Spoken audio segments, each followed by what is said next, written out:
Lieutenant Maya Reeves stood at the edge of the training yard at Naval Amphibious Base Coronado, watching the new SEAL candidates struggle through their morning PT session. The California sun had barely risen, but sweat had already darkened their uniforms as they pushed through another set of burpees. At 57, with an athletic build that belied her exceptional strength, Maya didn't look like what most people expected of a Navy SEAL that had always been her advantage. 3 years of classified operations in regions that the American public would never hear about had taught her to use others' underestimation as a weapon. Her last tour with Lieutenant Murphy's grandson had earned her Silver Star, which remained locked in classified file. The scar that ran along her forearm, souvenir from night extraction gone wrong, was the only visible evidence of her combat experience. Lieutenant Reeves called Commander Jackson with his clipboard. "These 3 are your special assignment." He nodded toward 3 recruits who stood slightly apart from the others. They were all over 6 feet tall, built like linebackers, and carried themselves with the unmistakable confidence of men who had never been truly tested. Rodriguez, Whitman, and Chen continued, top of their class in everything technical, but their teamwork evaluations are concerning. Colonel Tennistel thinks they need specialized attention. Maya nodded, studying the 3 men. Rodriguez had family connections to 3 generals. Whitman was a 3rd-generation SEAL candidate whose father had served with distinction. Chen was a former Olympic athlete with perfect scores on every physical test. Arthur had been given every advantage, yet something in their demeanor set off warning bells in Mia's mind. "I'll take them through close combat training this afternoon," she said. Commander Jackson hesitated. "There's something else. We've received intelligence about a potential security breach. Someone has been accessing classified training protocols." "Keep your eyes open." After he walked away, Maya felt the weight of her sidearm against her hip. Standard procedure required officers to carry during training since the terrorist attempt at Pensacola 3 years ago. She hoped she wouldn't need it. Throughout the day, Maya noticed the 3 recruits watching her, not with respect to the dual superior officer, but with thinly veiled contempt. During the afternoon CQC training, she demonstrated takedown techniques that had saved her life in places she could not name. "With respect, ma'am," Whitman said after she showed a particularly effective disarming technique that might work in controlled environments, but in real combat, "you have combat experience, Recruit Whitman." As the session ended, Maya overheard Enriquez mutter to the others, "This is no way she's qualified to train us." She stayed late, reviewing security footage from the past week, looking for any sign of the breach he'd mentioned. The training facility was nearly empty when she finally headed towards the exit lane, A.N.S. As she rounded the corner near the armory, she saw them, Rodriguez, Whitman, and Chen blocking her path. Their postures had changed, no longer maintaining the facade of military discipline. "Lieutenant," Rodriguez said, his voice carrying an edge that didn't belong in an address to a superior officer. Maya felt a familiar calm of combat rightness settled over her as they moved to surround her, whatever was coming. She was prepared. Rodriguez positioned himself directly in front of her, while Whitman and Chen moved forward to flank her sides, cutting off easy escape routes, all of which had kept her alive behind enemy lines. The hallways of fluorescent lights cast harsh shadows across her faces, revealing expressions that had abandoned all military decorum. "Trianon seems a bit unfair," Mia said calmly, shifting her weight imperceptibly to the balls of her feet. Rodriguez smirked. "This isn't about training," replied Mia, recognizing the dangerous undercurrent. "These were not just disgruntled recruits, this was something entirely different," Chen said, his voice low, checking the security logs and asking questions about access codes. Ma's mind raced. The security breach Commander Jackson mentioned these 3 were involved, but how deeply? "Step aside, recruits. That's an order." Her voice carried the steel that had commanded men twice her age in firefights across 3 continents. Whitman said, reaching behind his back. The movement was subtle, but Maya recognized the telltale motion of someone retrieving a concealed weapon. Time slowed as her combat instincts took over. In one fluid motion, she struck Rodriguez's solar plexus with an open palm, paralyzing his diaphragm. As he doubled over, she pivoted toward Whitman, who had produced a combat knife. "Military issue, likely stolen from the armory." "You have no idea who you are dealing with," Mia said, her voice deadly quiet. The impact echoed through the empty hallway. Whitman slashed with a knife, but Maya had survived worse attacks from better fighters. She caught his wrist mid-strike, applying pressure to the radial nerve that sent shock waves of pain up his arm.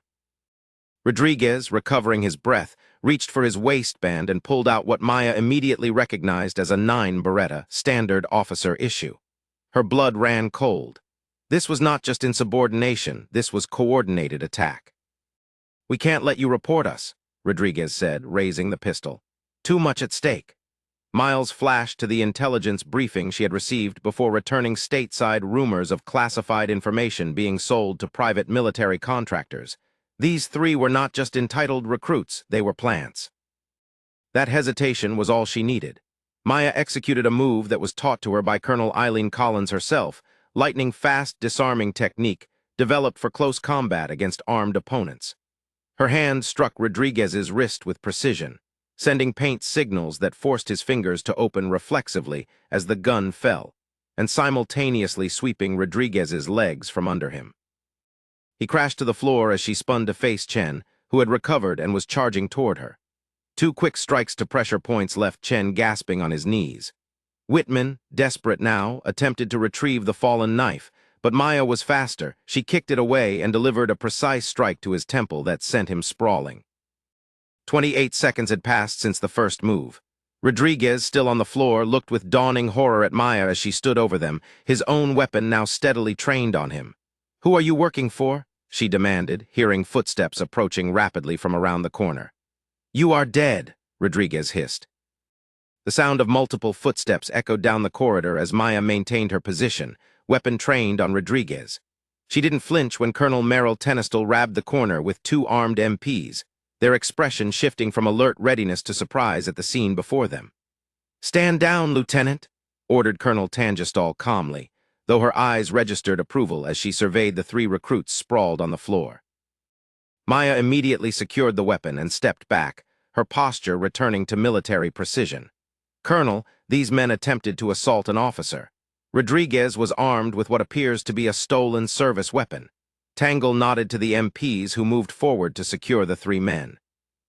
"We've been monitoring them since they accessed restricted files last week, but we just didn't know how deep it went or who they were working with." As the MPs hauled the recruits to their feet, Rodriguez glared at Maya. "You have no idea what's coming. This goes higher than you can imagine." Actually, a new voice came from behind Colonel Tangestal. Admiral James Harrison stepped into view, his weathered face grim. The recruits were visible at the sight of the head of Naval Special Warfare Command. "Lieutenant Reeves was not just assigned here to train recruits, she was placed here specifically to draw you out. We suspected a breach, but needed to identify all involved parties." Maya maintained her composure, though this was news to her. She had been told to watch for suspicious activity, but not that she was being used as bait. "Sir," she questioned, "need to know basis. Your reputation from the Ankara extraction made you the perfect candidate. We knew that if they were going to target anyone, it would be the decorated female SEAL who suddenly started asking questions about security protocols." Chen's face contorted with realization. "The Anara, that was you, the ghost." For the first time, genuine fear replaced the arrogance in his eyes. The Anara extraction had become legendary in military circles. A solo operative who had rescued 3 captured intelligence officers from a heavily guarded compound with nothing more than combat knives and pure tactical brilliance. "Take them to interrogation," Admiral Harrison ordered, "and pull their communications records for the past 6 months. I want to know every contact." As the MPs led the 3 away, Colonel Tyndall turned to Maya. "You handled that perfectly, Lieutenant, though I suspect that you could have taken them down faster if you had wanted to. We didn't want to damage them too badly before questioning." "Ma'am," after the corridor cleared, Admiral Harrison's expression turned serious. "This goes beyond these 3, Lieutenant. We believe they are connected to a network selling classified tactical information to private military contractors and possibly foreign interests. Your actions tonight have given us the opening we needed. What happens now, sir?" "Now," he said, "we need you for something bigger. These 3 were just pawns."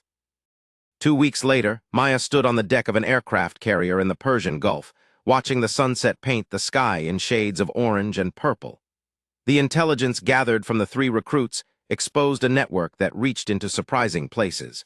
Her new assignment would take her deep into territory where her unique skills would be tested like never before. Colonel Tennistle joined her at the railing. Ready for this? Maya thought about the path that had led her here from being underestimated at every turn to becoming the weapon that no one saw coming until it was too late. They never see us coming. That's always been our advantage. Colonel Tennistle nodded in understanding. That is why you'll succeed where others can't. Because when they finally remember who you are, it is already too late. Maya turned away from the sunset towards the mission that awaited her.